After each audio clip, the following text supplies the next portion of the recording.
नमस्कार दोस्तों, स्वागत है आप सभी का परीक्षायन परिवार पर। चलिए शुरुआत कर रहे हैं। हम लोग प्रैक्टिस सेट कर रहे हैं।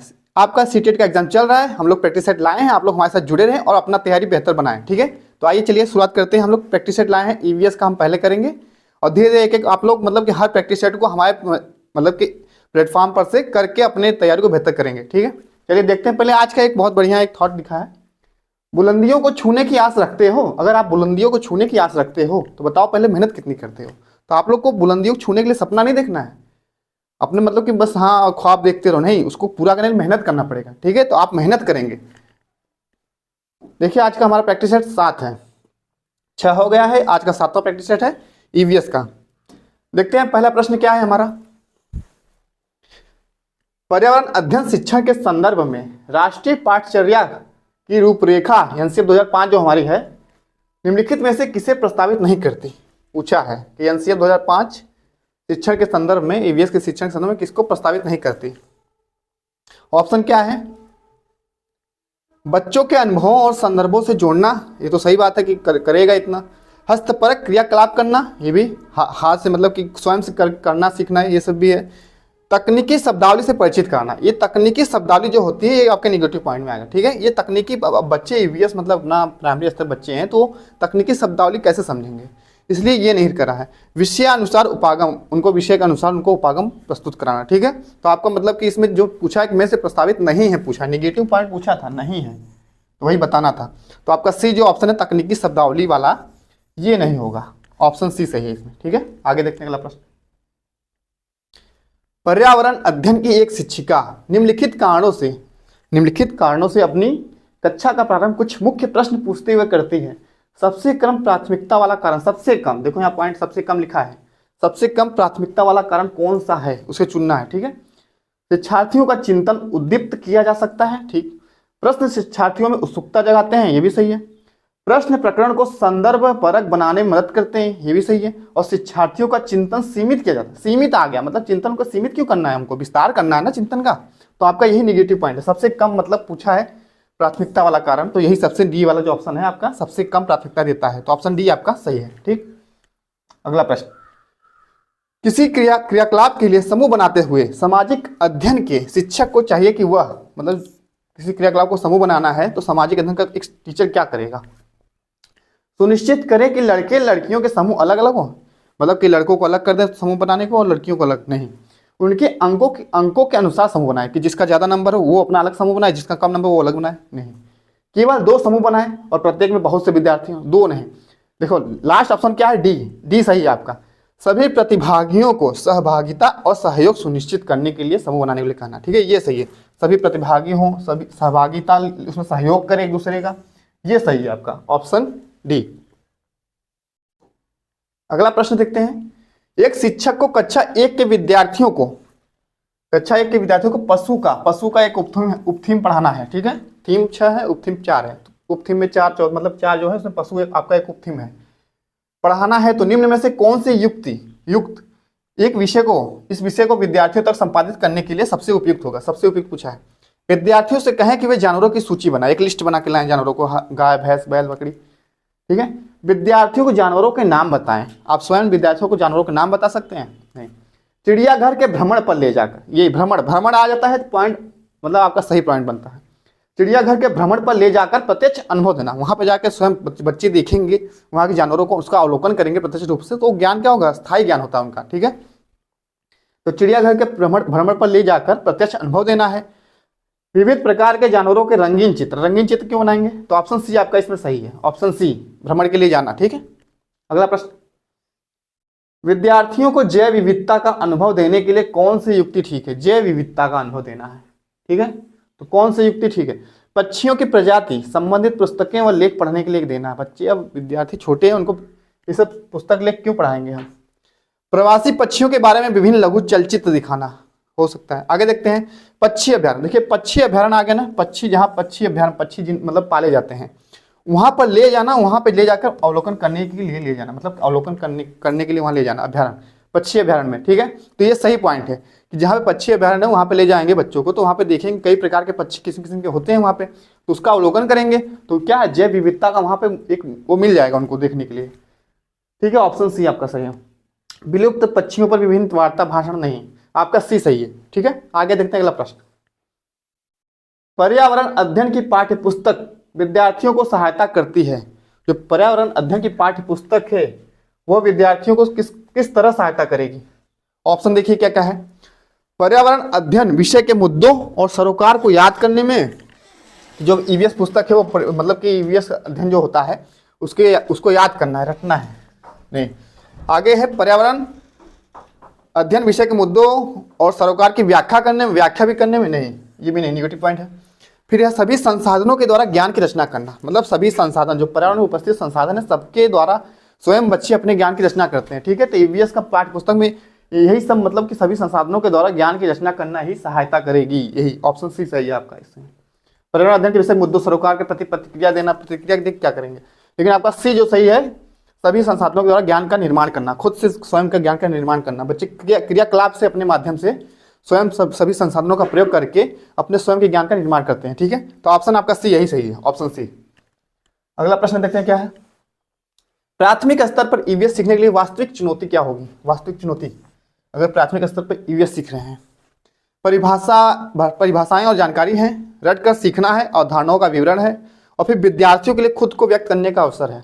तो यही प्राथमिक स्तर पर सबसे लास्ट जो ऑप्शन आपका है, विद्यार्थियों के लिए खुद को व्यक्त करने का अवसर होता है, जो यही एक चुनौती होती है। ठीक है, आपका ऑप्शन डी सही है।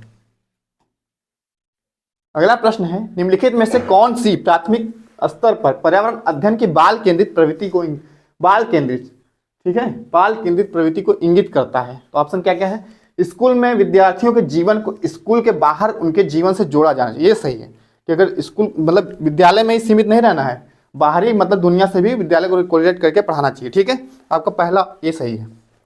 रटने को हतोत्साहित करना, हाँ ये भी सही है, रटना नहीं है। ठीक है, सीखने के लिए किताबी शिक्षा से प्रस्थान, किताबी शिक्षा से प्रस्थान मतलब किताबी शिक्षा से ही नहीं जुड़े, उससे भी बाहर निकलें। ठीक है, प्रस्थान करें, तो ये भी सही है। ऑप्शन डी है, स्कूल घर समुदाय के बीच स्पष्ट सीमाएं, ये गलत पॉइंट है, क्योंकि स्कूल घर समुदाय के बीच अगर सीमाएं बना देंगे तो बच्चे वहीं तक सीमित रह जाएंगे, एक दूसरे से कोरिलेट जो मतलब उसके जीवन को अपने मतलब कि बाहरी जीवन से जोड़ नहीं पाएंगे। तो ठीक है, आपका ऑप्शन डी नहीं होगा, ऑप्शन डी गलत है।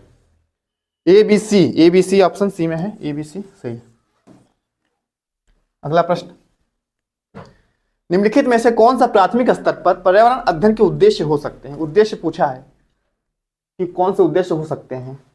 विद्यार्थियों को अपने स्वयं के सीखने पर चिंतन करने के लिए प्रोत्साहित करना, अच्छा, नए ज्ञान को उत्पन्न करने के लिए स्थान, समय और स्वतंत्रता देकर विद्यार्थियों को आकर्षित करना, फिर है विद्यार्थियों को सीखने प्रतिभागियों के रूप में व्यवहार करना, ज्ञान के एक निश्चित निकाय के प्राप्तकर्ता के रूप में नहीं, बल्कि निर्धारित पाठ्यपुस्तक को सीखने के लिए संसाधनों को एकमात्र आधार मानना। पाठ्यपुस्तकों को सीखने के लिए एकमात्र आधार, ये नहीं होगा। बाकी ए बी सी सही है, ए बी सी आपके 3 सही है। निर्धारित पाठ्यपुस्तक को सीखने के लिए संसाधनों का एकमात्र आधार नहीं मानना। ठीक है, ऑप्शन ए बी सी सही है। बाकी ये तीनों ऑप्शन ऊपर चिंतन प्रोत्साहित करेंगे, बच्चे को स्वतंत्रता देंगे विद्यार्थियों को कुछ करने के लिए, फिर प्रतिभागी के रूप में वो व्यवहार करेंगे, दूसरे के साथ जुड़े रहेंगे। ठीक है, तो आपका ए बी सी सही है। अगला प्रश्न देखते हैं, ईवीएस में आत्म आकलन, ठीक है, आत्म आकलन सेल्फ असेसमेंट क्या है? सीखने के लिए आकलन, सीखने के बारे में आकलन, सीखने के बारे में सीखना है। फिर सी है उपलब्धियों और सीखने के परिणाम के निर्णय के बारे में सीखना। ठीक है, फिर सीखने का आकलन, इसमें जो सीखने का आकलन है ये अलग है, मतलब यही नहीं है, बाकी ये तीनों एक ही मतलब विशेषता है। सीखने के लिए जो आकलन करेंगे वो सीखने के बारे में सीखेंगे। ठीक है, स्वयं से बच्चे जो क्रियाकलाप करके सीखते हैं, अपने खुद का मतलब कुछ करते हैं, फिर उसके बारे में अपना आकलन स्वयं करते हैं, तो वो सीखने के लिए आकलन होता है। ठीक है, तो आपके सीखने के बारे में क्या सीखे हैं वो भी जानना है उसमें। उपलब्धियां और सीखने के परिणाम के निर्णय के बारे में सीखना, क्या उपलब्धियां मिली, तो ये तीनों आपका सेम है, समझिए ए बी सी सही है। ए बी सी आपके ए में है ऑप्शन, ये सही है, ऑप्शन ए सही। अगला प्रश्न देखते हैं, निम्नलिखित में से कौन सा पर्यावरण प्राकृतिक घटक है? प्राकृतिक घटक सम्मिलित है। ठीक है, प्राकृतिक घटक मतलब कि नेचुरल, मतलब कोई बनाया गया है उसमें नेचुरल होना चाहिए। सड़क एवं स्थल, सड़क प्राकृतिक है नहीं, जल एवं वायु मिल गया, दूसरा ही ऑप्शन सही है। जल क्या है? प्राकृतिक है, वायु भी प्राकृतिक है, ये आपके प्राकृतिक घटक में आएंगे। पार्क देखो एवं संस्कृति, पार्क संस्कृति, मृदा एवं पुल बनाया जाता है। ठीक है, पार्क भी बनाया जाता है, तो आपका दूसरा सही है, ऑप्शन 2। प्रश्न है, प्रयोगशाला विधि में महत्व दिया जाता है। प्रयोगशाला जो प्रयोग मतलब लेबोरेटरी होती है उसमें किसको महत्व देते हैं? प्रयास एवं त्रुटि को, करके सीखने के सिद्धांतों को, अनुभव को, उपयुक्त सभी को।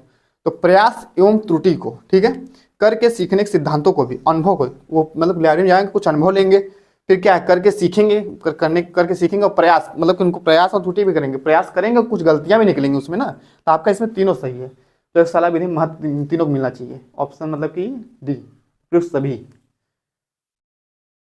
ठीक, अगला प्रश्न है, उपचारात्मक शिक्षण को नहीं दिया जा सकता। उपचारात्मक शिक्षण किसको नहीं, यहाँ डैश कर लेंगे, यहाँ गैप है। उपचारात्मक शिक्षण किसको नहीं दिया जाता है, ठीक है, डिस्लेक्सिया मतलब डिस्लेक्सिया जो जिससे पीड़ित हो,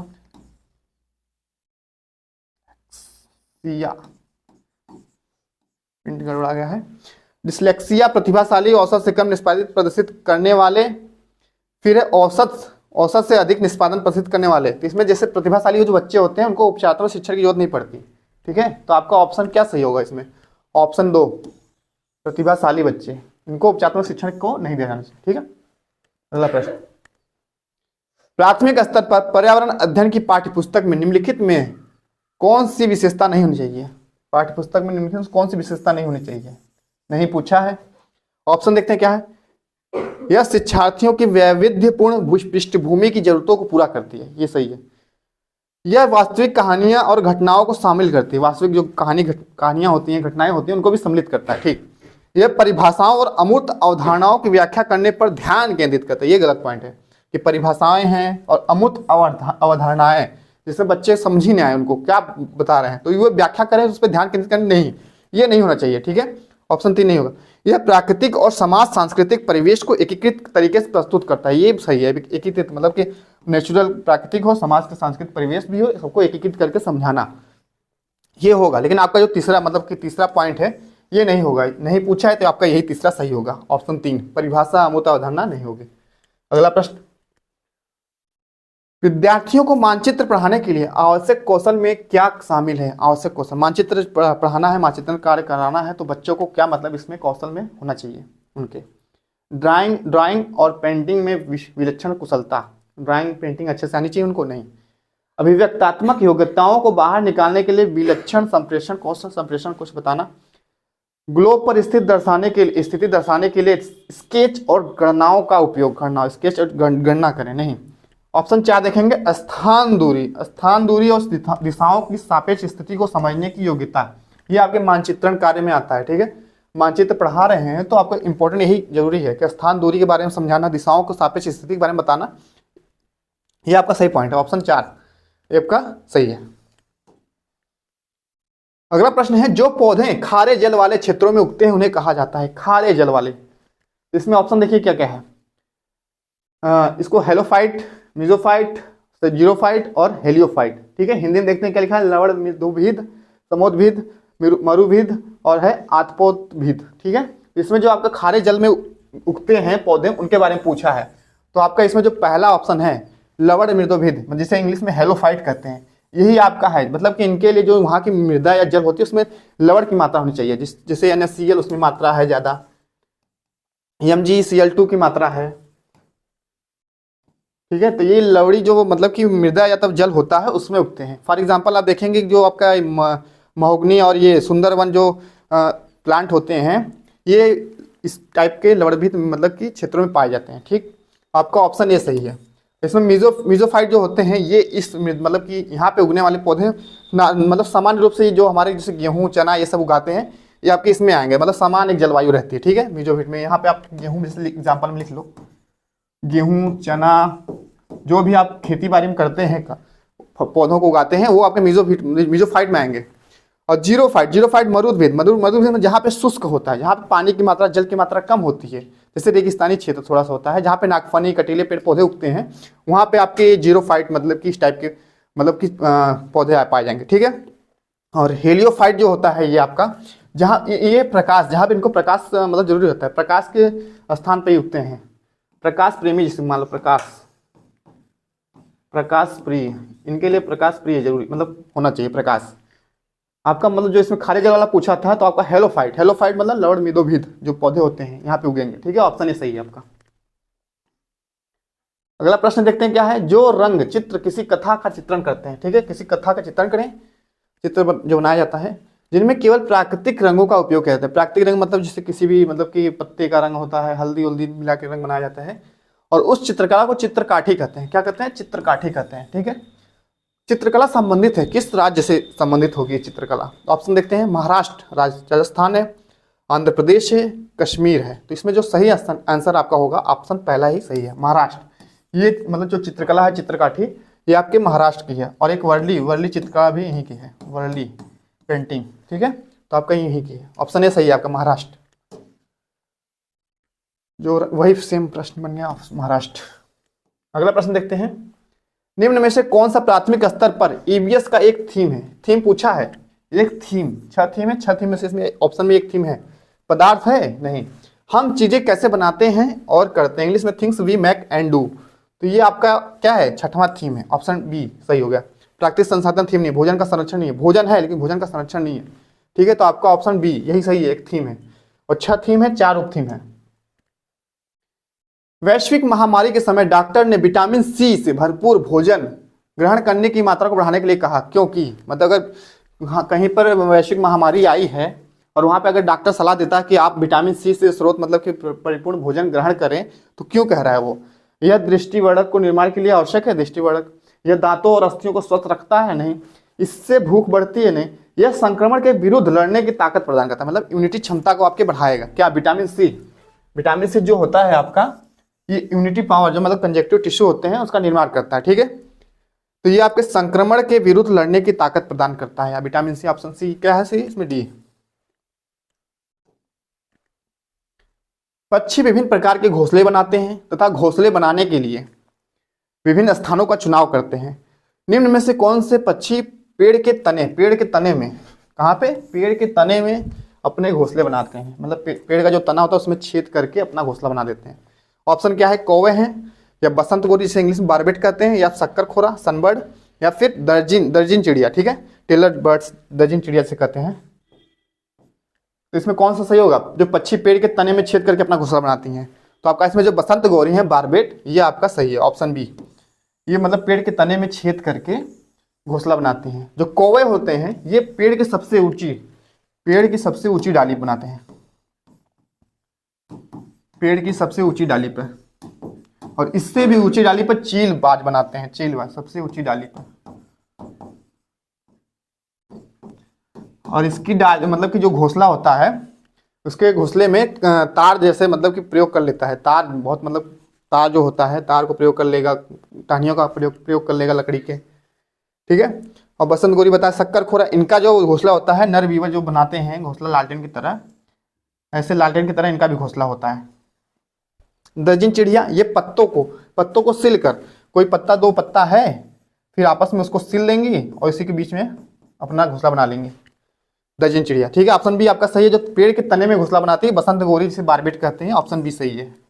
अगला प्रश्न देखते हैं, कल्पना चावला एक भारतीय मूल की अमेरिकी अंतरिक्ष यात्री का निधन अंतरिक्ष यान में किस वर्ष में हुआ था? किस वर्ष पूछा है कि जो कल्पना चावला भारतीय मूल की थी, अमेरिकी मतलब कि अंतरिक्ष यात्री थी, पहली बार मतलब गई है अंतरिक्ष यात्री मतलब भारतीय मूल की, तो इनका निधन हो गया था, तो कब हुआ था? तो ऑप्शन देखते हैं 2000, 2006, 1998, 2003। तो ऑप्शन आपका सही है 2003, 3 फरवरी। कब हुआ था? 3 फरवरी 2003 में। ये दूसरी बार जब मतलब एक बार जाके आई थी अंतरिक्ष से, फिर दूसरी बार 16 जनवरी को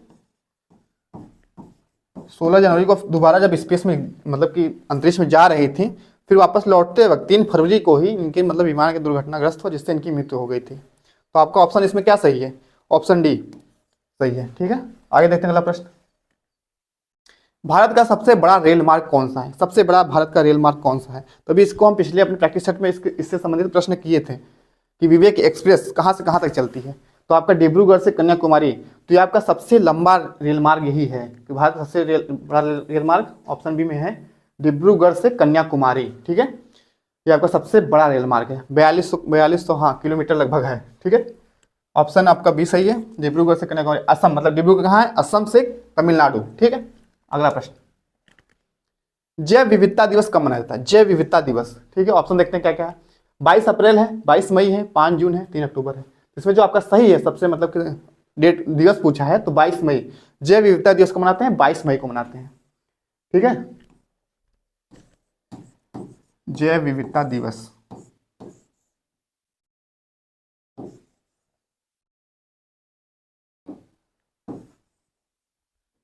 जैव विविधता दिवस मनाते हैं। और 22 अप्रैल को पृथ्वी दिवस मनाते हैं, पृथ्वी दिवस। 22 अप्रैल को पृथ्वी दिवस मनाते हैं।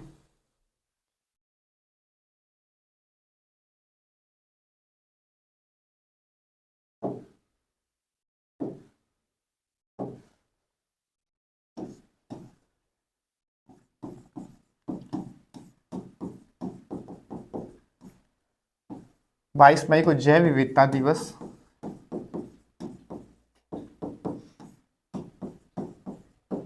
और आपका इंपॉर्टेंट है 5 जून। 5 जून को कौन सा दिवस मनाते हैं? पर्यावरण दिवस, पर्यावरण दिवस। ठीक है, तो आपका पर्यावरण संबंधी दिवस थे 22 अप्रैल, 22 मई, 5 जून। ठीक है, तो आपका ऑप्शन क्या सही होगा? ऑप्शन दूसरा 22 मई। ठीक है, चलिए आगे देखते हैं अगला प्रश्न।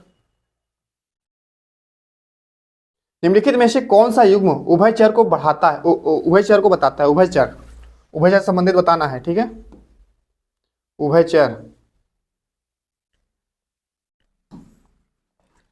तो ऑप्शन क्या क्या है? सांप एवं बिच्छू है, सांप एवं चींटी है, मेढक और मगरमच्छ है, और फिर सांप एवं स्लॉथ है। तो इसमें जो उभयचर मतलब क्या होता है? जो मतलब जमीन पे भी रहते हैं और पानी में भी, जल पे भी रहते हैं। ठीक है, तो उसे उभयचर कहते हैं। तो इसमें जो आप देखेंगे मेढक और मगरमच्छ, ये दोनों मतलब पानी में भी रह सकते हैं और स्थल पर भी रहते हैं। ठीक है, ऑप्शन आपका तीसरा सही है, मेढक और मगरमच्छ उभयचर है। ठीक है, अगला प्रश्न देखते हैं। मलेरिया नामक बीमारी किस प्रकार के क्षेत्रों में अधिक देखी जाती है? मलेरिया जो होती है बीमारी, ये मच्छरों से होती है, फैलती है। तो किस जगह पे देखा जाएगा अधिक? जहां वर्षा की मात्रा अधिक होती है, हो सकता है, जहां वातावरण में आर्द्रता, नमी होती है। ठीक है, जहां जल एकत्र होने की समस्या होती है। तीनों सही पॉइंट इसमें है। जहां अधिक वर्षा होगी वहां भी मच्छर आएंगे, नमी जहां होगी, क्योंकि वातावरण आर्द्रता से संबंधित है, जल एकत्र होता है वहां भी होते हैं। ठीक है, तो ऑप्शन ABC तीनों सही है। आपका ऑप्शन ABC तीनों सही, ऑप्शन 4 में है। अगला प्रश्न, पर्यावरण अध्ययन के अंतर्गत निम्नलिखित में से किस विषय का अध्ययन किया जाना चाहिए? किस विषय का मतलब कि ईवीएस में किस विषय का अध्ययन करना चाहिए? भूगोल का, भूगोल के बारे में बताना चाहिए बच्चों को। स्वास्थ्य एवं पोषण मतलब एक टाइप से समझ लो, स्वास्थ्य मतलब कि विटामिन, खनिज, भोजन, इस सब के बारे में बताना चाहिए। हाँ, जीव विज्ञान, जीव विज्ञान अपने मतलब कि जीव विज्ञान संबंधित प्रश्नों को, संकल्पनाओं को बताना चाहिए। हाँ, ये सभी आपका ऑप्शन सही होगा, इसमें सभी सही है, मतलब कि ये सभी ऑप्शन 4 सही है। भूगोल भी बता सकते हैं, इतिहास बता सकते हैं, स्वास्थ्य पोषण, जीव विज्ञान, नागरिक शास्त्र सब बता सकते हैं। ठीक है, पर्यावरण ईवीएस में एकीकृत करके बनाया गया है इसको ना, लेकिन बच्चों के लेवल में लेकर। ठीक है, ऑप्शन ये सभी सही है। अगला प्रश्न है, पीतल जो एक मिश्र धातु है, ठीक है, इसके संगठन क्या होते हैं? संगठन मतलब कि मिश्र धातु है तो 2 संगठन इसके बने होते हैं, 2 चीज से मिलकर। ऑप्शन है तांबा और टीन है, तांबा और जस्ता है, तांबा और चांदी है, या फिर तांबा और एल्युमिनियम है। इसका जो सही आंसर है आपका ऑप्शन 2 क्या है? तांबा और जस्ता। ठीक है, तांबा और जस्ता से ही ये बनते हैं। ऑप्शन 2 सही है। ठीक है, इसका एक ट्रिक है, पिताजी, पिताजी, पिताजी लिखेंगे।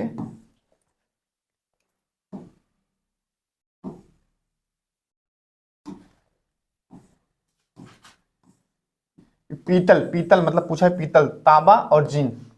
ता से तांबा हो जाएगा और जी से जिंक। ठीक है, पिताजी, ऑप्शन दूसरा आपका सही है इसमें। आप देखते हैं अगला प्रश्न, निम्नलिखित कथनों पर विचार करना है। ठीक है, देखते हैं, विचार करें। जल किसी भी तापमान पर वाष्पीकृत हो सकता है। वाष्पीकृत मतलब जो उसका भाप बनता है, उड़ता है, जब हम गर्म करते हैं पानी को, तो ये सही है, किसी भी तापमान पर, मतलब तो उसको अगर थोड़ा सा भी गर्म करेंगे तो वो भाप बनना शुरू करेगा। ठीक है, तो इस पहला सही है। फिर जल सिर्फ सिर्फ क्वथनांक बिंदु पर ही वाष्पीकृत होता है। सिर्फ बोल दिया, क्वथनांक पे तो होता ही होगा, लेकिन सिर्फ बोल दिया, सिर्फ इसी पे होगा, नहीं, ये पॉइंट आपका गलत हो जाएगा, ऑप्शन भी गलत हो जाएगा। फिर लिखा है जल का क्वथनांक बिंदु 100 डिग्री सेल्सियस होता है, मतलब हाँ ये सही है, जल का क्वथनांक कितना होता है? 100 डिग्री सेंटीग्रेड। ठीक है, और एक पॉइंट और अब समझिए कि जो जल का हिमनांक होता है, जो जमने का फ्रीजिंग पॉइंट होता है उसका, वो 0 डिग्री सेल्सियस होता है। कितना? 0 डिग्री पे हिमनांक होता है जल का।